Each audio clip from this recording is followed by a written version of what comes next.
কেন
ও আচ্ছা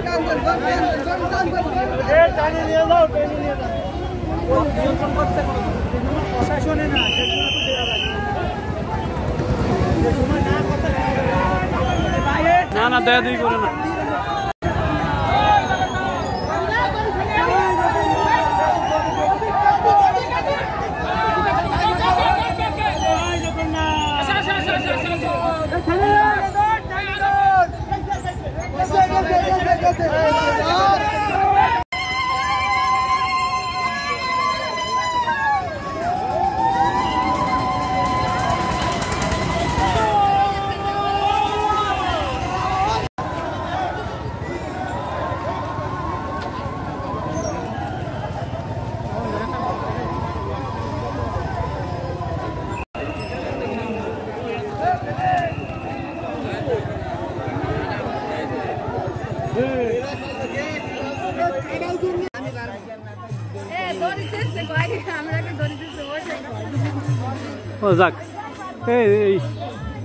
বাংলাদেশ হিন্দু বৌদ্ধ খ্রিস্টান কল্যাণ ফ্রন্টের বাগেরহাট জেলা শাখার সদস্য সচিব শিমুল চন্দ্র রায় তিনিও আমাদের মাঝে উপস্থিত রয়েছেন। সর্বোপরি নির্ধারিত মঞ্চে আসন গ্রহণ করার জন্য আমরা সবিনয় অনুরোধ জানাচ্ছি। এছাড়াও আমরা ইতিমধ্যে ধন্যবাদ জানাই তাদের আমাদের পাশে এসে দাঁড়ানোর জন্য। শুধু আজকে না, প্রতিটা অনুষ্ঠানে। যাই হোক, আমি সময় নষ্ট করবো না। আপনারা জানেন শ্রী শ্রী জগন্নাথ দেবের উল্টো রথযাত্রা উৎসব 2025 উপলক্ষে আমাদের মাঝে ইতিমধ্যে জেলা বিএনপির নেতৃবৃন্দ, থানা বিএনপির নেতৃবৃন্দ, ইউনিয়ন বিএনপির নেতৃবৃন্দ এবং বিভিন্ন জায়গা থেকে শুভ রথযাত্রা উল্টো রথযাত্রা উৎসব উপলক্ষে আমাদের মাঝে যে সকল মা এবং বোনেরা এসেছেন, আপনাদের সবাইকে আন্তরিক প্রীতি ও শুভেচ্ছা। তো আসলে বক্তব্য দেওয়ার কিছু নেই, আমি বক্তব্য দিব না, যেহেতু আজকে ধর্মীয় রথযাত্রার উৎসব, সেহেতু এই উপলক্ষে আমাদের মাঝে অনেক অতিথিবৃন্দ আছে, তারা আপনাদেরকে বিভিন্ন দিক নির্দেশনা দেবে এবং আপনাদের সঙ্গে মত বিনিময় করবে। তো যেহেতু সময় সংক্ষিপ্ত, এই পর্যায়ে আপনাদের সামনে রথযাত্রা উৎসব 2025 উপলক্ষে কিছু কথা বলবেন আমাদের শ্রদ্ধেয় দাদা, সর্বজন শ্রদ্ধেয় বাবু প্রদীপ বসু সন্তু, সভাপতি শিবপুর শিব মন্দির কচুয়া বাগেরহাট, আহ্বায়ক বাংলাদেশ হিন্দু বৌদ্ধ খ্রিস্টান কল্যাণ ফ্রন্ট বাগেরহাট জেলা শাখা। আমি দাদাকে কিছু বলার জন্য অনুরোধ করছি। চর্চা করো, তারই স্মৃতিস্বরূপ আজ এই 619 বছর ধরে এই অঞ্চলে এই মন্দিরের এই পুজো আচ্ছা ধর্মীয় আচার অনুষ্ঠান হয়। কিন্তু দুর্ভাগ্যক্রমে স্বাধীনতা যুদ্ধের পর এই মন্দিরটি কার্যক্রম বন্ধ হয়ে যায়। কারণ 1960 সালে 61 1406 এই নম্বর মামলায় এই জমিগুলো সরকার খাস করে নিয়ে যায়।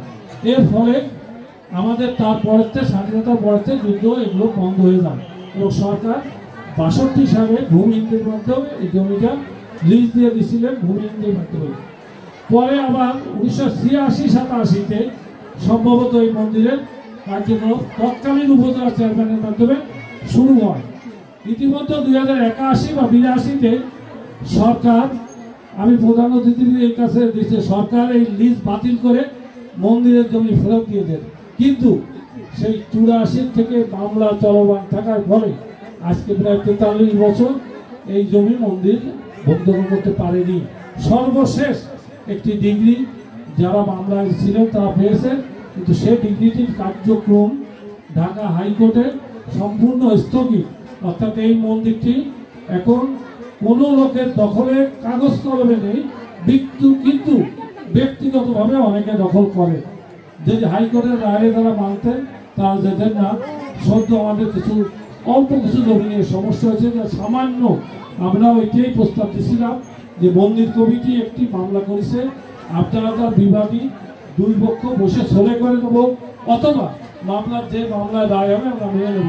কিন্তু তা না পাওয়া সত্ত্বেও এই সেপ্টেম্বর অক্টোবর মাসে আমাদের অল্প কিছু জমি আমাদের এক বড় ভাই বাগেরহাটে প্রভাবশালী এক বিএনপি নেতার হস্তক্ষেপের মাধ্যমে সেই জায়গাটা দখল করে চেষ্টা করছিলেন। আমি ধন্যবাদ জানাই পুলিশ প্রশাসনকে, ওনারা ডেকে বসছিলেন, বসে যেহেতু এটা হাইকোর্টের রিট আছে, হাইকোর্টে স্টে অর্ডার আছে, আপনারা এই জমির ভিতর যেতে পারবেন না, সেই অবস্থায় স্থিতি আছে। আমি চাই আজ হোক কাল হোক এক মাস পর হোক আপনাদের হস্তক্ষেপের মধ্যে শান্তিপূর্ণভাবে বসবাসের জন্য এই জায়গায় অতি উত্তম জায়গা।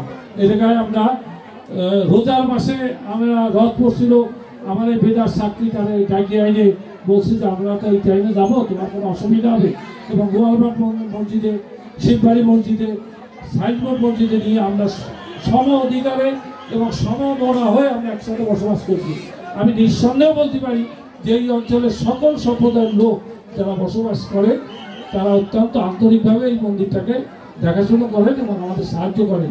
শুধুমাত্র সুবিধাবাদী 4-5টা লোক এই সমস্ত কাজের মূল, শুধুমাত্র সুবিধা ভোগ করে 4 থেকে 5 জন বা 7 জন লোক এই মামলা 43 বছর চালা এই জমি দখল করে নেওয়ার চেষ্টা করে। বিভিন্ন সম্মুখীন বিভিন্নভাবে আমরা অপদস্থ আছি, আমরা অপমানিত হই। যাই হোক, আমি আর কথা বাড়াবো না, ওনাদের মূল্যবান সময় নষ্ট করবো না। আবারও আপনারা যে আসছেন আমি কৃতজ্ঞতাভাবে স্মরণ করি, ধন্যবাদ জানাই আপনাদের। সেই সাথে আমি আরেকটু ধন্যবাদ জানাই কচুয়া উপজেলা পুলিশ প্রশাসনকে, তারা প্রথম দিন রথে এবং আজকে উল্টো রথে যে সাহায্য করেছে সত্যিই প্রশংসনীয়। আমরা তাদের কাছে আমাদের সম্প্রদায় হিসেবে আমরা তাদের কাছে ঋণী থাকলাম এবং আমাদের সাহায্য করার জন্য। এবং ধন্যবাদ জানাই সাইনবোর্ড মন্দিরের কর্মকর্তাদের কাছে, তারা সাইনবোর্ড মন্দিরে 9টা দিন যেভাবে আমাদের অনুষ্ঠান করেছে, যেভাবে জাঁকজমকপূর্ণভাবে এবং 500-700 লোক 800 লোকেরও কালকে বলে 150 উপরে লোক ছিল, এরা প্রসাদ দিতে প্রতিদিন এই কষ্টটা। আপনাদের মন্দিরকে ভাড়া দিয়েছি, কচুয়া থানাব্যাপী প্রত্যেকটা মন্দিরকে ভাড়া দিয়েছি, যার সহযোগিতায় অনুপ্রেরণায় দেবী গ্রুপের চেয়ারম্যান, কচুয়া থানা বিএনপির প্রধান সমন্বয়ক জনাব সর্দার জাহিদুর রহমান, আমাদের মাঝে উপস্থিত আছেন কচুয়া থানা বিএনপির সম্মানিত সদস্য সচিব জনাব তহিদুর রহমান, আমাদের মাঝে উপস্থিত আছেন কচুয়া থানা বিএনপির অন্যতম যুগ্ম আহ্বায়ক শেখ জাহাঙ্গীর হোসেন সহ সামনে পিছনে যারা আছেন সবাইকে আমার শুভেচ্ছা। আমি একটা দুটো কথা বলেই রাখবো, এই জায়গায় আপনারা পুজো ভগন ওই ভাইপো হিসেবে কচুয়া উপজেলার সন্তান, সারা বাংলাদেশে তার পদার্পণ, যিনি বেগম খালেদা জিয়ার সাথে মামলায় জেল খেটেছেন এবং বিভিন্ন সময় দেশ জুলুমের মাধ্যম দিয়ে আজকে সুস্থ শরীরে আমাদের মাঝে ফিরে আবার আসছেন এবং রাজনীতিতে এসেছেন। সেই বাগেরহাট জেলা বিএনপির সম্মানিত সদস্য, সাবেক বাগেরহাট জেলা বিএনপির সহসভাপতি মনির ইসলাম খান। যদাহি ধর্মস্য গ্লানি সর্বত ভারত অভ্যন্তরং ধর্মস্য তদাত্তনং সিজান্মহং পরিত্রাণয় সাধুনং বিনাশ চ ধর্মদৃষ্টিরং সংস্থাপনাধ্যায় সম্ভবানি। অর্থাৎ জগতে যখন ধর্মের গ্লানি দেখা যায়, অধর্মের উত্থান ঘটে, তখনই আমি নিজেকে সৃজন করি সজ্জনদের রক্ষার জন্য এবং দুর্জনদের বিনাশের জন্য আমি আবির্ভূত হই। নমস্কার। সংক্ষিপ্ত দু একটি কথা বলার জন্য আমি মাইক্রোফোন তুলে দিচ্ছি।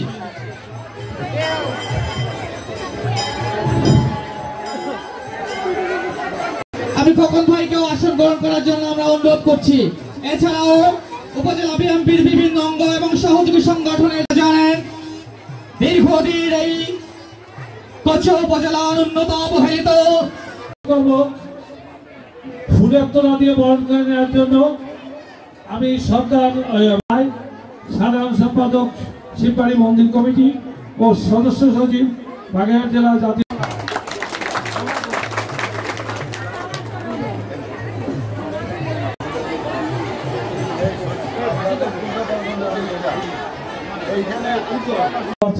সামনে নির্বাচন, আপনারা প্রত্যেকে ব্যস্ত।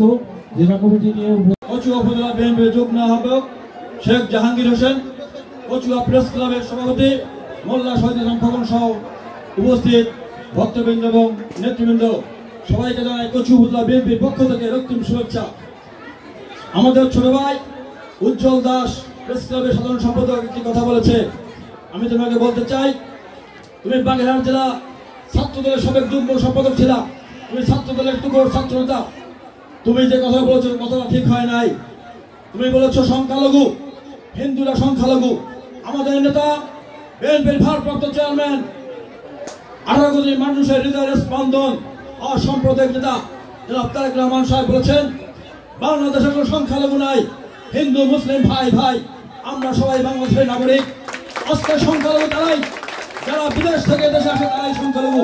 সবাইকে শুভেচ্ছা জানিয়ে আমি আমার বক্তব্য শেষ করছি। ধন্যবাদ তাহিদ ভাইকে। এই জগন্নাথ দেবের উল্টা রথযাত্রা উৎসবে আজকে হিন্দু সম্প্রদায়ের যারা এখানে আজকের এই অনুষ্ঠান বা আপনাদের পূজা পার্বণ করতে এসেছেন, সবাইকে আমার ব্যক্তিগত পক্ষ থেকে শুভেচ্ছা জানাচ্ছি। আপনারা জানেন 2014 সাল আমি আপনাদের এই উপজেলায় একজন প্রার্থী হয়েছিলাম। সেই নির্বাচনে কি হয়েছিল আপনারা ভালো করে জানেন। আমি একটি ঘটনার কথা বলবো, সেটি হলো আমাদের কিছু ভোট কেন্দ্র আছে, যে এলাকা আছে যেখানে আপনাদের হিন্দু সম্প্রদায়ের জনসংখ্যা বেশি, তাদের ভোটার বেশি। সেরকম একটি স্থান হচ্ছে মসনি, আরও কয়েকটি বাড়িখালি, আন্ধারমানি, এই বিভিন্ন অঞ্চল। 2001 সালের নির্বাচনে আমাদের সাবেক এমপি জননেতা জনাব এম.এ. সেলিম, উনি মসনি সেন্টারে 91টি ভোট পেয়েছিলেন। ঠিকই এই আওয়ামী লীগের আমলে, এই ফ্যাসিবাদের আমলে আমাদের দলের নির্দেশে আমি প্রার্থী হয়েছিলাম। সেইখানে এই মসনি সেন্টারে আমি 576টি ভোট পেয়েছিলাম। একটি দলে বিভিন্ন ধরনের লোকজন থাকে। আজকে আমাদের সমাজের এই যে অবক্ষয়, এই যে ফ্যাসিবাদের জন্ম, এর অনেকেই বলেন সংস্কার। সংস্কার আসলে সংস্কার সব প্রতিষ্ঠানে দরকার, দলেই দরকার।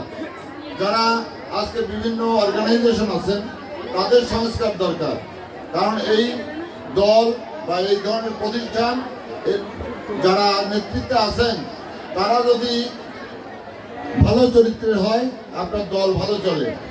তাদের প্রতিষ্ঠানের নেতৃবৃন্দ যদি ভালো হয় দলটা ভালো চলে, সংগঠনটা ভালো চলে, যে কোনো সংগঠন ভালো চলে। তা আপনারা যদি সব ক্ষেত্রে সুন্দর নেতৃত্ব প্রতিষ্ঠা করতে পারেন দেখবেন সমাজের চেহারাটা বদলে যাবে। আজকে এই শিব মন্দির যেখানে আমি উপস্থিত হয়েছি আপনাদের সামনে বক্তব্য রাখছি, আপনারা জানেন স্থানীয় যারা আছেন আপনারা আমাকে চেনেন। আমি এইখানে কিছুদিন মাছের ঘেরের ব্যবসা করছি সেই 93-94 সালে। তখন থেকে জানতাম এই জায়গাটা একটা জঙ্গল ঘেরে বেষ্টিত এলাকা।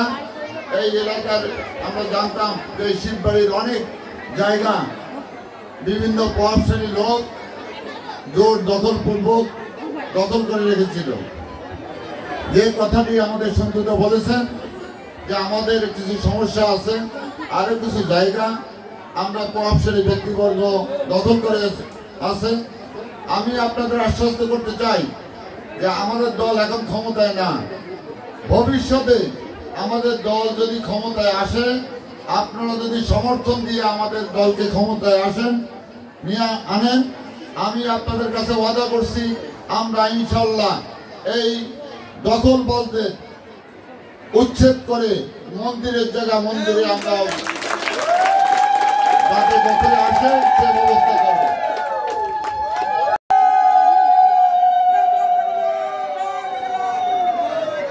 আর একটি কথা বলতে চাই, আগামী কচুয়া বাগেরহাটের থানার শীষের কাণ্ডারি আমাদেরই ঘরের সন্তান আজকের প্রধান অতিথি মনিরুল ইসলাম খান, সদস্য জেলা বিএনপি, সাবেক যুগ্ম আহ্বায়ক বাগেরহাট জেলা, উপস্থিত থানা বিএনপি নেতৃবৃন্দ, আমাদের এই মন্দির কমিটি সহ নেতৃবৃন্দ যারা আছেন আর ভক্তবৃন্দ যারা আছেন সবাইকে আমি শুভেচ্ছা ও অভিনন্দন জানাই। আপনারা সারাদিন উপোস করে আছেন, আমাদের মিটিং শেষ হওয়ার পরে আপনারা খাওয়া দাওয়া করবেন, তারপরে আপনাদের কষ্ট দিতে চাই না। আপনারা কি দু একটা কথা শুনতে চান?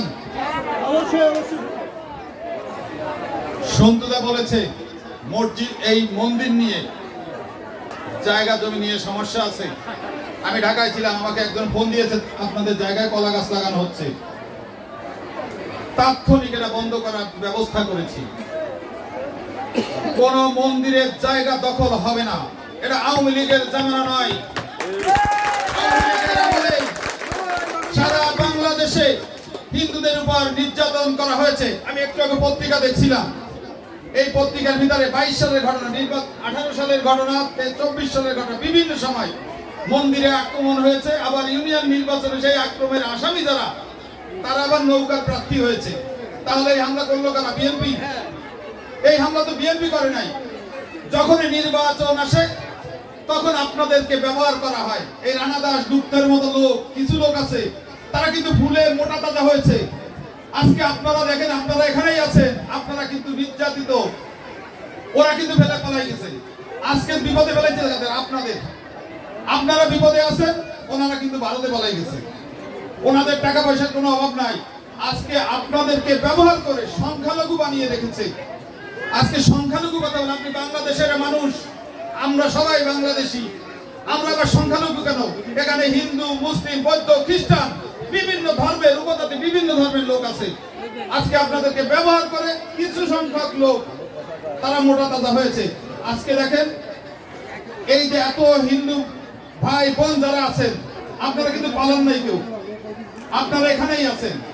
তাহলে যারা আপনাদের ব্যবহার করেছে তারা কিন্তু ঠিকই পালিয়ে গেছে। আবার যখন সুযোগ আসবে আবার এসে মায়া কান্না করে আপনাদেরকে ভুল বোঝানোর চেষ্টা করবে। আজকে বাংলাদেশ সাম্প্রদায়িক কোনো স্থান নাই। আপনারা সাম্প্রদায়িকের কোনো স্থান আমরা বিএনপি অন্তত কেউরে দিই না। এই কারণে আমার দলের প্রতিষ্ঠাতা শহীদ রাষ্ট্রপতি জিয়াউর রহমান যখন এই দল করেছে তখন বাংলাদেশ জাতীয়তাবাদী দল করেছে। এখানে বাংলাদেশের যত মানুষ বাস করে তারা সবাই বাংলাদেশি, সেই হিসাবে বাংলাদেশ জাতীয়তাবাদী দল করা হয়েছে। এখন কিছু কিছু লোক ইসলামী সংগঠন, আমি গাইবান্ধাতে দেখলাম, হিন্দুদের নিয়ে কমিটি করছে। এখন ওইটা কি নামে হবে?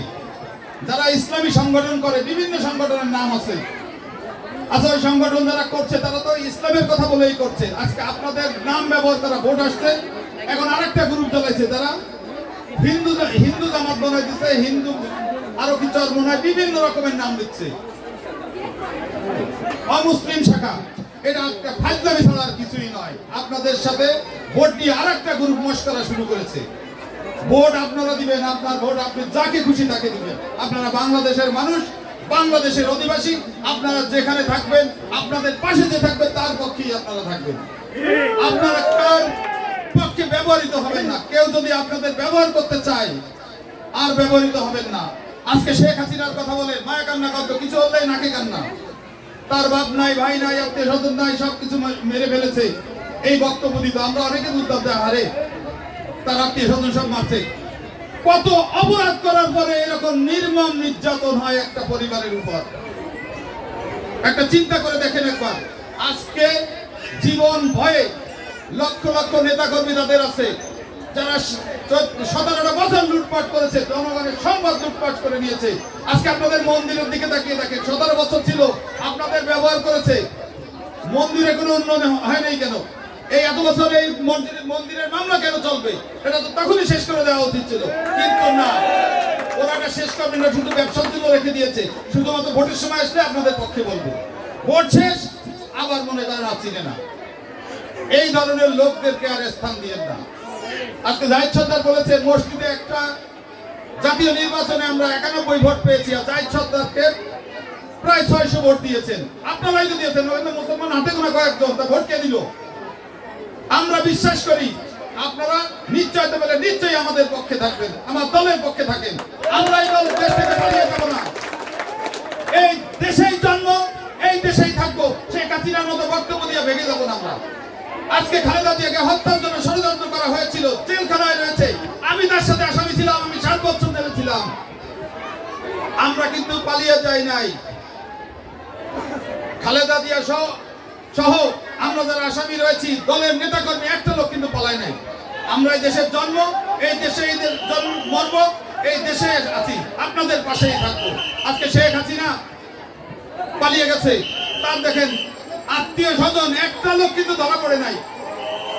তার গোষ্ঠী জ্ঞাতি যারা আছে, আপনি শেখ হেলাল বলেন, এই আমাদের বাগেরহাট পুরা জায়গা দখল করেছিল, কোথায়? আপনাদের রেখে কিন্তু সে পালিয়ে গেছে। তন্ময় এই নেশাখোর, নারী লুবি, পত্রিকায় বিভিন্ন নিউজ এসেছে, সে কিন্তু পালিয়ে গেছে, সে কিন্তু ধরা পড়ে নাই। তার মানে কি? এই দেশের হাজার হাজার নেতা নিরীহ ছাত্র জনতাকে হত্যা করেছে, হত্যা করে ঠিকই পালিয়ে গেছে। এই পালাতকদের পক্ষে আর যাবেন না আপনারা। এটা যদি আপনারা করেন তাহলে আবার জীবনে আবার ভুল। এই ভুলের বিধান আপনারা, এই হিন্দু সম্প্রদায়ের লোক আপনাদের যাদের ব্যবহার করে তারা আর এই কাজটা করবেন না। আমরা আশা করি আপনারা ন্যায় ও নীতির পক্ষে থাকেন। আমরা সবসময় ন্যায় ও নীতির পক্ষে আছি। লুটপাটের কথা বলে 71 সালের পরে হিন্দু সম্পত্তি কারা দখল করেছে? ওই সময় তো বিএনপি ছিল না। ওই সময় দেখেন কত চালাক, হিন্দু একজন মন্ত্রী বানাইছে প্রথমে, ওই মন্ত্রী দিয়ে সংসদে আইন আনাইছে, আইন আনার পরে, আইন পাশ করার পরে ওনাকে বাদ। তার মানে কি? আপনাদেরকে ব্যবহার করেছে এবং আপনাদের সম্পত্তি সব বিক্রি করেছে, বিভিন্ন নামেই করে আওয়ামী লীগ দখল করেছে। ওই সময় তো বিএনপির কোনো জন্ম নেই, বিএনপি সহ অন্য জাতীয় পার্টি কেউ ছিল না।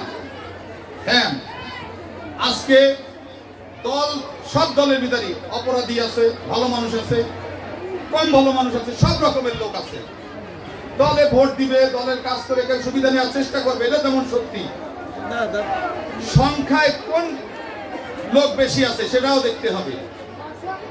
সব লোক যে খারাপ তা নয়, মানুষের ভিতরে ভালো মন্দ আছে। আপনারা যারা হিন্দু ধর্মের অনুসারী স্বর্গ নরকের কথা বলেন, আমরা বেহেশত দোজখের কথা বলি। যদি সব মানুষ ভালো হতো তাহলে স্বর্গ নরকের তো প্রশ্ন আসতো না। স্বর্গ নরক বা বেহেশত দোজখ যার কথাই বলেন, সব যদি ভালো হয় তাহলে তো বিচারের প্রশ্ন আসতো না, শেষ বিচার হবে। বিচারের প্রশ্ন কেন এসেছে? অতএব আমরা যারা বাংলাদেশে বসবাস করি, বাংলাদেশী হিসাবে বসবাস করি, আমরা হানাহানি মারামারি কোনো কিছুই করবো না। কেউ যদি করতে আসে অবশ্যই আমরা তাদের বাধা দেব। আপনারা চিন্তা করেন, ভারতের মোদী সরকার ক্ষমতায়, কে গরুর মাংস নিয়ে গেল রাস্তায়, তারা পিটিয়ে হত্যা করে। বাংলাদেশে কি আপনারা যত বিভিন্ন আপনারা যে খান, কেউ কি আপনাদের উপর অত্যাচার করেছে? কোন সাম্প্রদায়িক ঘটনা ঘটেছে যে একজনের কচ্ছপের মাংস অথবা শুকরের মাংস নিয়ে যাচ্ছে, তাকে হত্যা করেছে পিটিয়ে? এ ধরনের ঘটনা কিন্তু বাংলাদেশে নাই। এবং বিএনপি 5 তারিখের পরে আমি যখন জেলে 5 তারিখে 18 তারিখে আমি জেল থেকে বেরিয়েছি, আমি কারাগার থেকে যোগাযোগ করেছি, সর্দার জাহিদ আমার সাথে যোগাযোগ করেছে যে বাগেরহাট জেলার কে কোথায় কি করলো আমরা জানি না, আমরা কচুয়াকে নিরাপদ রাখবো। সারা দিন ঘুরেছে বাজারে বাজারে, একটা বাজারের দোকান আমরা দেখতে পেয়েছি কোনো দোকান বন্ধ করতে দেওয়া হয় নাই। আমরা সবগুলো খোলা রেখেছি। যে তারা দোকানদারি করে, তাদেরকে জোর করে আওয়ামী লীগ বানানো হয়েছিল, তারা তো আসলে আওয়ামী লীগ না, অর্থাৎ তাদের দোকান বন্ধ হবে না। আর দল করার অধিকার সবাই আছে। কেউ যদি অত্যাচারী হয়, নিজের অপরাধী যদি সে দোষী হয়, সে দোষী, সে তো পালাবে। কিন্তু যে অপরাধী না, সে তো অবশ্যই থাকবে। আপনারা যারা এখানে হাজার হাজার ভক্তরা এসেছেন, আপনারা যদি অপরাধী হতেন, কেউ যদি অপরাধ করতো, সে তো নিজেই অপরাধে ভোগে, সে কিন্তু নিজেই ভাগে। অতএব এই দেশে আমরা যারা বসবাস করব, ভারতের কথা চিন্তা করে লাভ নাই। ভারত একটা সাম্প্রদায়িক রাজনীতি সৃষ্টি করে মোদী সরকার, সেখানে তার নির্বাচনের সুবিধার জন্য এগুলো করে। আজকে কলকাতার কথা চিন্তা করেন, কলকাতায় কিন্তু কোনো সমস্যা নাই। আপনার কলকাতা কি কোনো হানাহানি হয়? হয় না। যেখানে মোদী সরকারের রাজ্য সরকার আছে, সেই সব এলাকায় শুধুমাত্র গন্ডগোল। উনি রাজনীতি করেন, ধর্মকে ব্যবহার করে রাজনীতি করছে। বাংলাদেশেও কয়েকটি ধর্মভিত্তিক রাজনীতি দল আছে, আপনাদেরকে বিভ্রান্ত করার চেষ্টা করে, এবং এই বিভ্রান্ততে আপনারা কেউ বিভ্রান্ত হবেন না।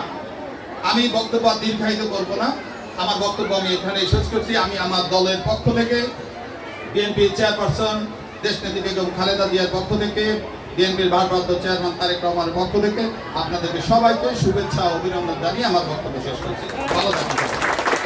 আমরা সবাই প্রত্যাশা করব। সবাইকে ধন্যবাদ।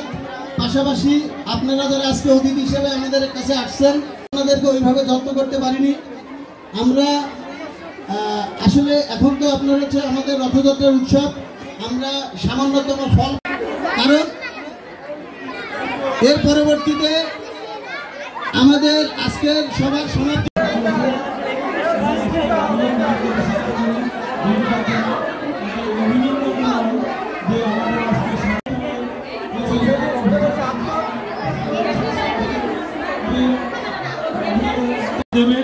সেই দিনের অপেক্ষা। আমি হয়তো এই মন্দিরে থাকবো না, আরেকজন হয়তো থাকবে না, কিন্তু আপনাদের হস্তক্ষেপের মাধ্যমে একটি সামাজিক প্রতিষ্ঠান উন্নতি লাভ করুন এবং প্রতিষ্ঠিত হোক, এই দাবি রেখে সবাই ধন্যবাদ থেকে আমি আমার বক্তব্য শেষ করছি।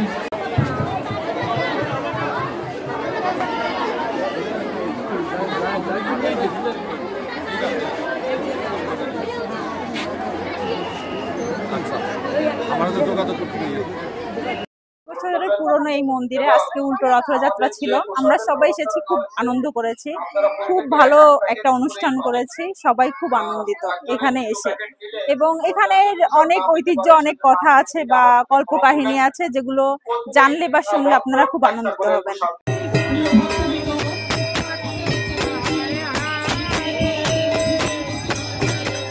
আমরা 620 বছরের এই যে শিববাড়ির রথযাত্রা শ্রী মদনমোহন মন্দির থেকে গত 27 তারিখ এখান থেকে রথ নিয়ে আমরা সাইনবোর্ড মন্দিরে গিয়েছিলাম, এবং আজকে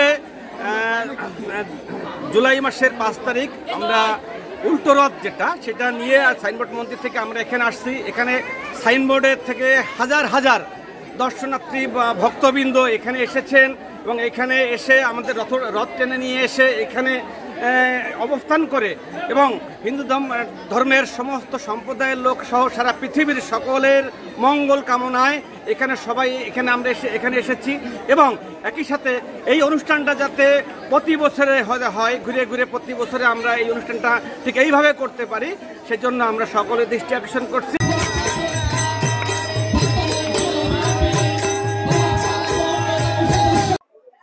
শুভ জগন্নাথ দেবের শুভ উল্টো রথযাত্রা 2025 উপলক্ষে আমি দেশবাসীকে রথযাত্রা উৎসব এর পক্ষ থেকে ধন্যবাদ এবং অভিনন্দন জানাই।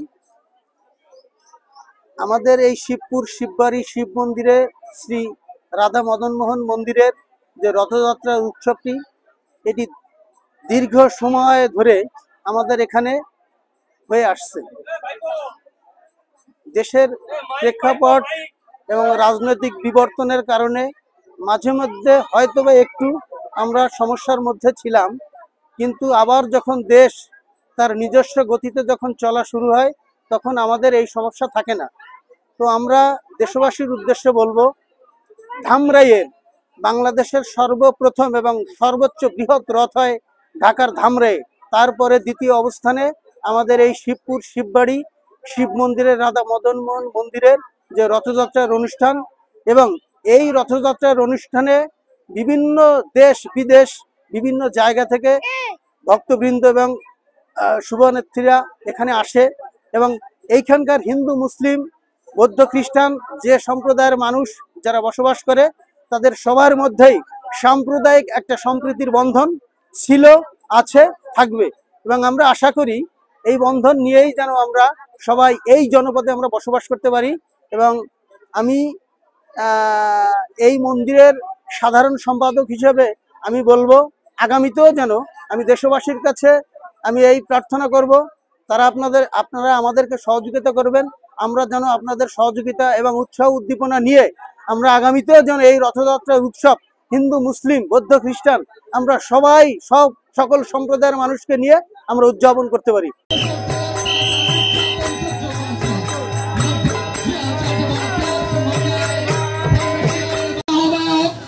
এই রায়পাড়া ইউনিয়নের সন্তান বেদারুদ্দিন ঠাকুরা। আমরা উল্টো রথযাত্রায় অংশগ্রহণ করেছি, সুষ্ঠুভাবে আমাদের রথযাত্রাটি অনুষ্ঠিত হয়েছে। আমরা এসে অনেক মজা করছি, অনেক লোক দূর দূরান্ত থেকে অনেক লোক আসছে, তাদেরকে আমরা সুষ্ঠুভাবে সেবাদান করতে পারছি এবং কোনো রকম বিপদ আপদ হয় নাই। ভগবানের কৃপায় খুব সুন্দরভাবে সেটা অনুষ্ঠান হয়েছে, আগামীতেও এরকম হবে।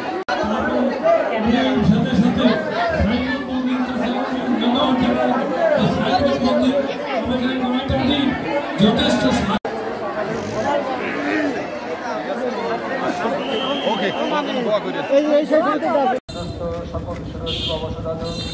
জগন্নাথ স্বামী